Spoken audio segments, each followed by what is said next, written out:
Take questions part 5. Assertive sentence এ সাবজেক্টের পর auxiliary verb যেমন am, is, are, was, were, have, has, had, do, does, did, shall, will, can, may, should, would, could, might, ought to, dare, need থাকলে take questions এর শুরুতে বসবে এবং তারপর subject বসবে। চলুন এই নিয়মানুসারে কিছু এক্সাম্পল সমাধান করি। is honest, সাবজেক্ট হিয়ার পরে is অক্সিলারি ভার্ব টেক কোশ্চেনের শুরুতে। স্টেটমেন্টটি অ্যাফার্মেটিভ আছে, টেক কোশ্চেনে নেগেটিভ করার জন্য is এর সাথে not.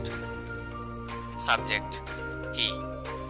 We have to work hard, haven't we. Subject we এর পরে হ্যাভ ভার্বটি অক্সিলারি ভার্ব হিসেবে টেক কোশ্চেনে বসবে। যেহেতু স্টেটমেন্টটি অ্যাফার্মেটিভ তাই এটাকে নেগেটিভ করার জন্য এর সাথে contacted from not. Subject we. These are our best friends. These সাবজেক্টের পর আর অক্সিলারি ভার্বটি টেক কোশ্চেনের শুরুতে। যেহেতু স্টেটমেন্টটি অ্যাফার্মেটিভ টেক কোশ্চেনে নেগেটিভ করতে হবে, সেই জন্য আরেন্ট। These প্লুরাল সাবজেক্ট আর প্লুরাল নাউন এর পরিবর্তে এর প্রনাউন দিয়ে বসানো হবে, তাই এখানে these এর পরিবর্তে দিই। Minu had a pet, hadn't she. Minu সাবজেক্টের পরে হ্যাড অক্সিলারি ভার্বটি টেক কোশ্চেনের শুরুতে। যেহেতু স্টেটমেন্টটি অ্যাফার্মেটিভ টেক কোশ্চেনে নেগেটিভ করতে হবে, সেই জন্য হ্যাডের সাথে নট এ কন্ট্রাক্টেড ফ্রম হ্যাডেন্ট। মিনু এর পরিবর্তে pronoun she. Shiyab did not like singing, did he. যেহেতু স্টেটমেন্টটি নেগেটিভ তাই টেক কোশ্চেন অ্যাফার্মেটিভ হবে। শিয়াব সাবজেক্টের পরে ডিড অক্সিলারি ভার্বটি টেক কোশ্চেনে শুরুতে বসবে।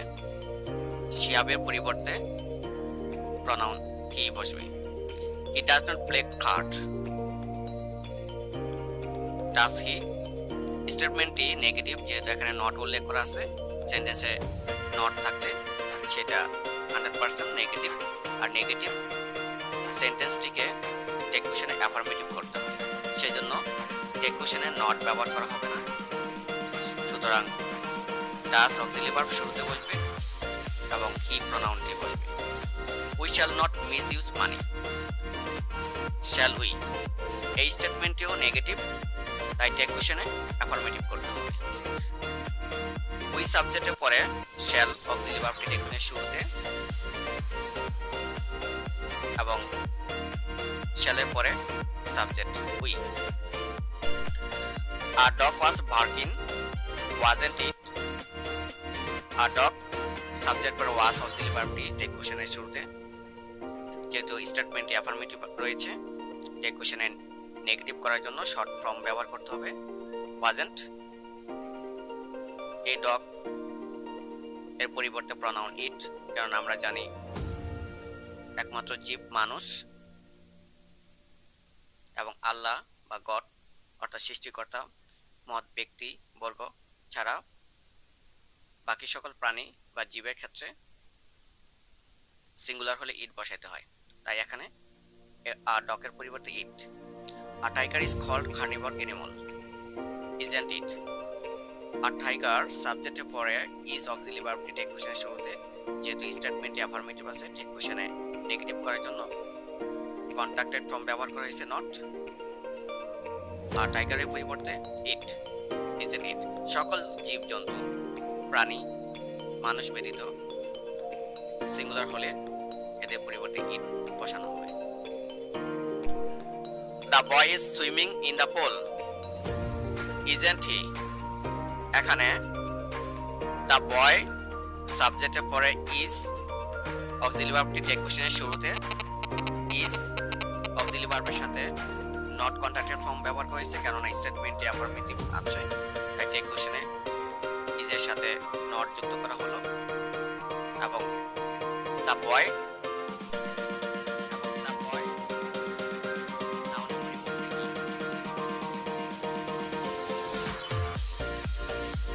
এবার চলুন পরবর্তী নিয়মটি দেখে নেওয়া যাক। রুল 5। স্টেটমেন্টের সাবজেক্টের পর অক্সিলারি ভার্ব না থাকলে অর্থাৎ অক্সিলারি ভার্ব বিহীন। রুল 4 এর যে অক্সিলারি ভার্বগুলো সেই অক্সিলারি ভার্বগুলো যদি সাবজেক্টের পর উল্লেখ করা না থাকে অর্থাৎ শুধুমাত্র প্রিন্সিপাল ভার্ব থাকে, তাহলে সেক্ষেত্রে প্রিন্সিপাল ভার্বের টেন্স বা ফর্ম অনুসারে ডাজ ডিড অক্সিলারি ভার্ব ব্যবহার করতে হবে। এখানে বিশেষভাবে দুটি কথা মনে রাখতে হবে যে ভার্ব 1 এর ক্ষেত্রে ডু ডাজ, ভার্ব 2 ক্ষেত্রে ডিড ব্যবহার করতে হবে। এখানে একটি বিষয় খুবই গুরুত্বপূর্ণ, সেটা হলো ভার্ব 1 এর ক্ষেত্রে ডু ডাজ, ভার্ব 2 এর ক্ষেত্রে ডিড। কিছু এক্সাম্পল দেখে নেওয়া যাক। Riddhi reads in class 8, doesn't she. পদত্ব স্টেটমেন্টে সাবজেক্টের পরে রিড ভার্বের সাথে যুক্ত রয়েছে। আমরা জানি প্রেজেন্ট ইনডিফিনিট টেন্সে subject third person singular number ভার্বের সাথে এস, ইয়েস বা আই এর যুক্ত থাকে। যদি এমনটি হয় ভার্বের সাথে এস, ইয়েস বা আই যুক্ত থাকে, তাহলে সেক্ষেত্রে টেক কোশ্চেনে অক্সিলারি ভার্ব হিসাবে ডাজ ব্যবহার করব। যেহেতু স্টেটমেন্টটি অ্যাফার্মেটিভ আছে, সেই জন্য অক্সিলারি ভার্ব ডাজের সাথে নট কন্ট্যাক্টে ফোকাস করতে হবে।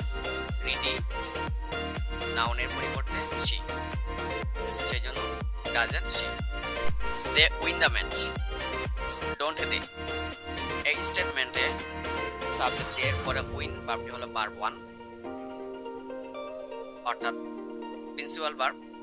এই ভার্বের সাথে এস, ইয়েস বা আই এস যুক্ত নেই, সুতরাং টেক কোশ্চেনে অক্সিলারি ভার্ব হিসেবে ডু। যেহেতু স্টেটমেন্টটি অ্যাফার্মেটিভ আছে, টেক কোশ্চেনে নেগেটিভ করার জন্য নট কন্ট্রাক্টর ফর্ম ব্যবহার করা হবে, সেই জন্য ডোন্ট দে প্রনাউনটি বসানো হবে। তামিম প্লেড ওয়েল, ডিডন্ট হি। তামিম সাবজেক্টের পরে প্লেড ভার্বটি অর্থাৎ প্রিন্সিপাল ভার্বটি ভার্ব 2। ভার্ব 2 হলে অক্সিলারি ভার্ব হিসেবে ডিড ব্যবহার করতে হয়। টেক কোশ্চেনের শুরুতে ডিড, যেহেতু স্টেটমেন্টটি অ্যাফার্মেটিভ তাই নেগেটিভ করার জন্য কন্ট্রাক্টের ফর্ম নট ব্যবহার করা হবে, সেই জন্য ডিডন্ট। তামিম নাউনের পরিবর্তে হি। ডিয়ার লার্নার্স, আশা করি আজকের এই ভিডিও লেসনটিতে যে দুইটি নিয়ম আলোচনা করা হয়েছে, এই দুটি নিয়ম বুঝতে পেরেছেন। যদি কোনো কোয়েরি থাকে তাহলে কমেন্টস বক্সে কমেন্ট করতে পারেন। আপনাদের মতামত থাকলে সেটাও লিখতে পারেন। পরবর্তী ভিডিও লেসনটিতে আপনাদের স্বাগত। See ya the next video.